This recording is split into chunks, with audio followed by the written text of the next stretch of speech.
Bismillahirrahmanirrahim. Assalamualaikum warahmatullahi wabarakatuh.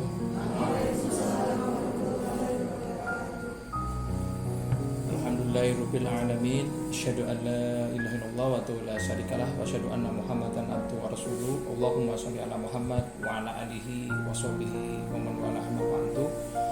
Fa ya ibadallah usikum wa iyyakum bittaqwallah faqad faza muttaqin. Rabbi shrah li sadri wa yassir li amri wa hlul 'uqdatam min lisani yafqahu qawli. Baik teman-teman, kita masih pada tema tentang rezeki ya, tentang rezeki. Jadi Kanjeng Nabi pernah menyampaikan bahwa kalau mau menghendaki dunia atau mau sukses dunia, hendaklah mencari ilmu. Mau sukses akhirat, hendaklah kuasai ilmunya. Mau dua-duanya juga harus berilmu. Jadi tentang rezeki ini ada banyak manusia, mungkin orang beriman, kita juga mungkin diantaranya, atau saya mungkin juga ngalamin bahwa ketika kita tidak memahami ilmu yang benar, maka kita terus saja kerja gitu ya. Di pikiran kita hanya kerja dan kadang nabrak-nabrak. Ya, sama tentang rezeki juga gitu ya. Kita karena tidak memahami rezeki, maka ada banyak yang kita mungkin cari jalur yang sulit, cari jalan yang sulit. Kalau ada jalan yang mudah, kenapa cari yang sulit? Kalau ada jalan yang bikin kita itu lebih nyaman, lebih bahagia, kenapa pakai jalan yang lebih repot? Ya itulah kadang miskinnya ilmu.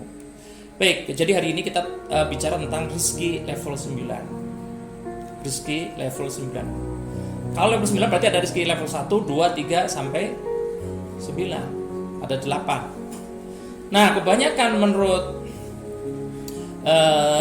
yang menyampaikan rezeki level 9 ini, kebanyakan orang itu pada di level 1, 2, 3. Bahkan ada level yang nanti kita akan sampaikan, level yang sebenarnya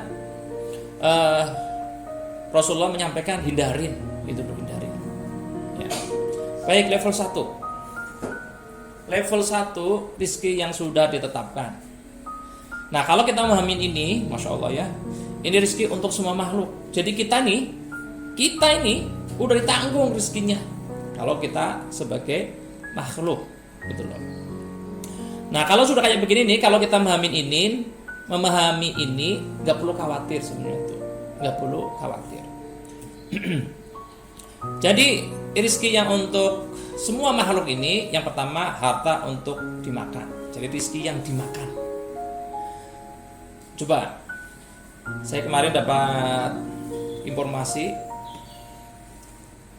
lalat itu satu matanya, kan ada dua mata ya. Satu mata itu ada 2000 lensa. Ada 2000 lensa. Kalau dua mata berarti 4000 lensa. Nyamuk juga kita anggap sama begitu ya. Kita tahu kenapa cecek makanannya apa? Nyamuk ya, walaupun diantaranya nasi juga ya, makanya harus tutup ya. Nasi makanan yang kita ini makanya harus ditutup gitu ya. Termasuk tempat minum itu juga ditutup supaya nggak kena itu ya. Nah, kembali ke tadi, logikanya begini, kalau benar-benar cecek pada umumnya ya, dia makanannya adalah nyamuk gitu ya. Harusnya ya, ini ada banyak cecek kelaparan kan gitu loh. Ya kan, harusnya gitu loh ya. Tapi ternyata Allah sudah ngatur loh ya. Kenapa? Apalagi nyamuk itu dia punya lensa tadi itu loh ya, yang 4000 itu. Punya 4000 itu. Artinya ngerti kan? Cecek dekat itu ya. Apa yang terjadi?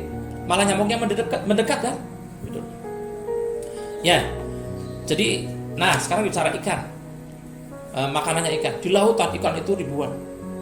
Ada yang panen? Nggak ada, gitu loh ya. Kamu kalau punya gelombang, kalau ikannya nggak dikasih makan, kira-kira apa yang terjadi? Mati, gitu ya. Atau banyak yang hilang. Tapi di lautan nggak ada yang ngasih makan tuh manusia loh ya. tapi Allah sudah sediakan. Gitu loh, sediakan, Masya Allah ya. Jadi kalau kita pahamin, jadi kalau jenengan itu hanya untuk makan, jangan khawatir. Jenengan duduk saja, gitu loh. Duduk saja artinya nggak kerja saja, itu dapat makan. Gitu loh. Minimal ente datang masuk ke rumah orang, gitu ya. Gitu ya. Jadi kalau datangnya pas loh ya, nggak usah minta, gitu loh. Datang katanya Bude, kalau pas ada waktu, misalnya pas waktu makan, ya amati saja tempatnya Bude Yesus kira-kira makan malam jam berapa gitu. Jangan jam 9, mungkin jam makannya jam berapa Bude biasanya? Setengah 8. Nah, pas datang aja itu loh. Kira-kira ditawarin, kira-kira apa yang dilakukan kalau dengan pas datang pas jam makan? Tawarin makan. Ya, walaupun orang Jawa lah itu kan jadi pemanis lidah. Lo sudah ditawarin lo ya, gitu loh ya. Ya. Kemudian jodoh. Jadi jangan khawatir nih, Mas Solihun, Mas yang bujang-bujang. Oh sudah ya. Nah, loh Pak, ya saya kemarin ketemu ada murid saya yang sudah lama banget itu ya. Nah dia bikin editing, bikin status editing dia sudah nikah, padahal belum loh ya. Itu teman-teman ada komen itu ya. Kapan bojo tuh loh, lihat cepet. Jadi intinya begini, kenapa ada orang kok jodohnya sulit? Karena dia mempersulit sendiri. Karena ada banyak orang yang itu jodoh tuh nyari itu loh ya, nyari yang dia itu loh. Coba kalau dia itu pasrah saja itu loh ya. Jadi nggak usah milih, karena kan ada banyak orang milih jodoh yang paling cantik, yang paling apa lagi? Yang cantik, ya ini yang mas-mas nih, yang cantik, apa lagi? Yang kaya, yang putih gitu loh. Iya. Jadi nikah itu karena 4 hal ya, karena agamanya, karena ya, karena kecantikannya, karena hartanya, karena keturunannya, nah itu loh. Maka atau karena agamanya gitu loh. Maka Kanjeng Nabi nasihatin pilih karena agamanya.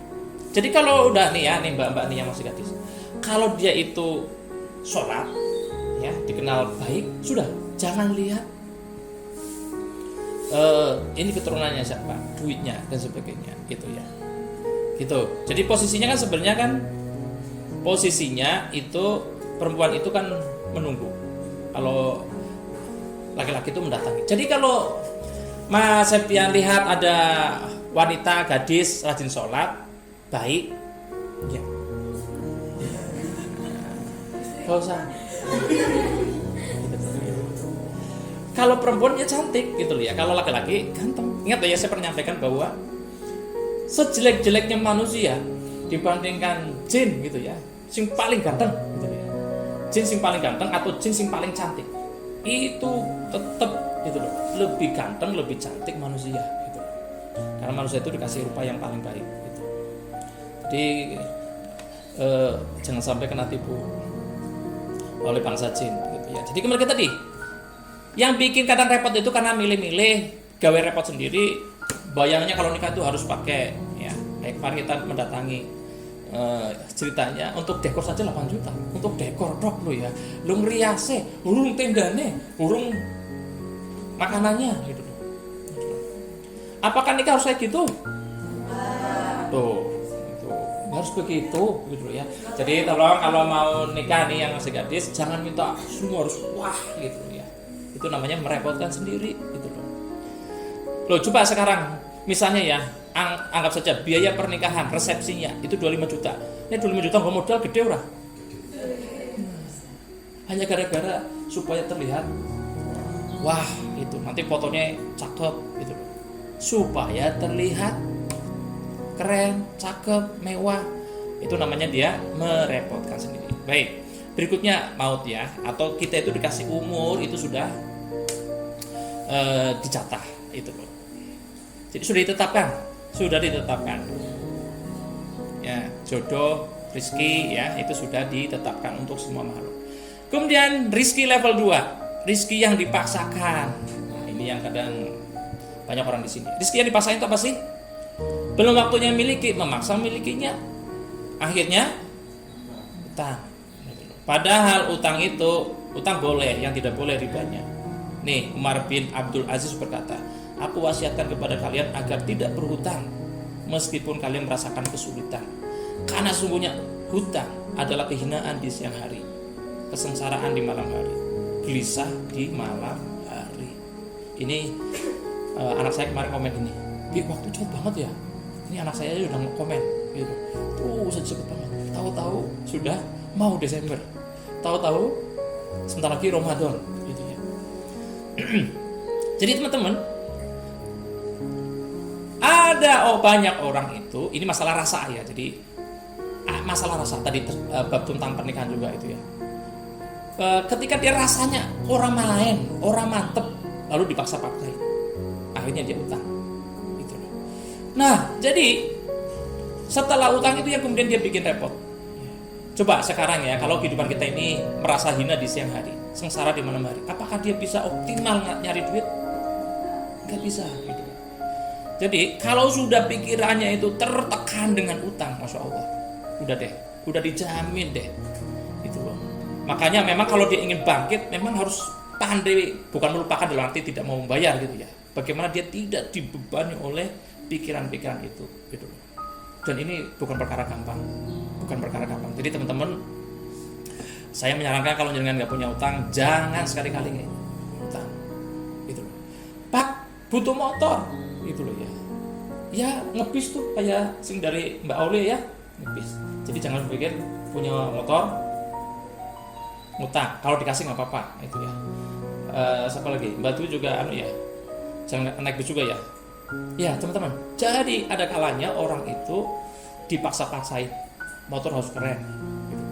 Kenapa tidak? Kenapa kalau bisa second, beli cash second, kenapa harus yang baru gitu. Toh fungsinya sama. HP, kenapa HP harus bagus gitu loh. Harus ngutang lagi begitu. Jadi teman-teman, ini kembali ke tadi, sebenarnya rezeki yang dipaksain ini Allah kasih juga gitu ya. Allah kasih juga, cuman gitu ya, karena itu dia dipaksa-paksain, maka ada konsekuensi gitu. Ada konsekuensi. Ya ini konsekuensinya ini. Jadi Kanjeng Nabi menyuruh kita untuk menghindari. Kalau kepepet banget, nah itu ini masalahnya kan kita itu budayanya budaya kalau ya ini kan mindsetnya orang tua. Kalau nggak ngutang nggak punya aset, nggak punya harta katanya begitu. Ini kan mindset yang salah, persepsi yang salah. Jadi sekarang namanya hutang itu, masya Allah, apalagi setiap hari saya lihat di beranda saya itu hampir ketika saya buka YouTube apa iklannya pinjol, hampir semua ya. Gila itu. Jadi setiap hari kita cekoki. Gitu. Makanya teman-teman, saya mengingatkan diri saya pernah ngalami ya itu repot banget. Gitu. Ya. Dan kalau kita ya ini adik saya juga pernah, atau mungkin ya kita pernah dapat WA itu tentang teman yang sana nyimpan nomor saya, jangan juga nyimpan gitu ya, itu tentang dia yang kesulitan bayar, itu dipermalukan, gitu. Benar, dipermalukan. Walaupun mungkin sekarang ada regulasi yang mengatur. Ya. Baik, yang ketiga, rizki yang diikhtiarkan. Nah, ini yang kenapa hari ini kita melihat kenapa ada orang non Muslim kok kaya, bahkan kaya nomor 1 dunia, nomor 2, nomor 1 dunia sampai sekarang Elon Musk ya. Elon Musk itu kekayaannya ya itu berapa triliun tuh, pokoknya triliunan ya. Pokoknya sekarang Elon Musk, dulu kan bukan Elon Musk ya, sekarang mengalahkan. Bahkan Elon Musk itu kemarin habis beli Twitter itu dibeli sama Elon Musk itu. Tahu nggak apa Elon Musk ketika dia beli Twitter? Memecati karyawannya gitu ya. Masalah itulah gawennya orang punya duit banyak gitu ya. Jadi ikhtiar kita apa sih? Disertai ilmu ya, harus ilmu. Kata ilmu, kenapa ilmu? Ilmu itu terbanyak kedua setelah kata Allah di dalam Al-Quran. Artinya teman-teman ya, bahwa siapa saja yang berilmu ya, siapa yang berilmu atau terus saja mencari ilmu, itu tadi dia akan mendapatkan harta yang lebih banyak gitu. Jadi harta itu berbanding lurus. Nah ini, barang siapa yang menginginkan kebahagiaan dunia, maka hendaknya dengan ilmu. Barang siapa yang menginginkan kebahagiaan akhirat, maka hendaknya ilmu. Dan barang siapa yang menginginkan kebahagiaan dunia akhirat, maka hendaknya dengan ilmu. Saya pernah sampaikan barangkali, kenapa Elon Musk itu kaya banget? Dia itu termasuk manusia yang dikasih oleh Allah itu kemampuan mengetahui, memetakan gitu. Dia punya kemampuan yang dia tahu itu kan banyak, tapi dia mau sambungin gitu loh. Jadi dia mampu menggabungkan antara ilmu ini gitu. Jadi sebuah pohon. Makanya dia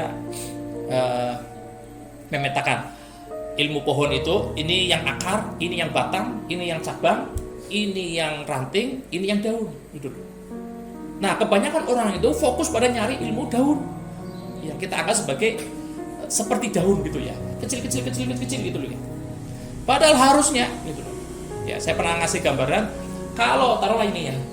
Ini kalau misalnya daunnya banyak banget, tapi misalnya batangnya hanya sebesar ini gitu. Kira-kira terjadi kalau kena angin roboh gitu.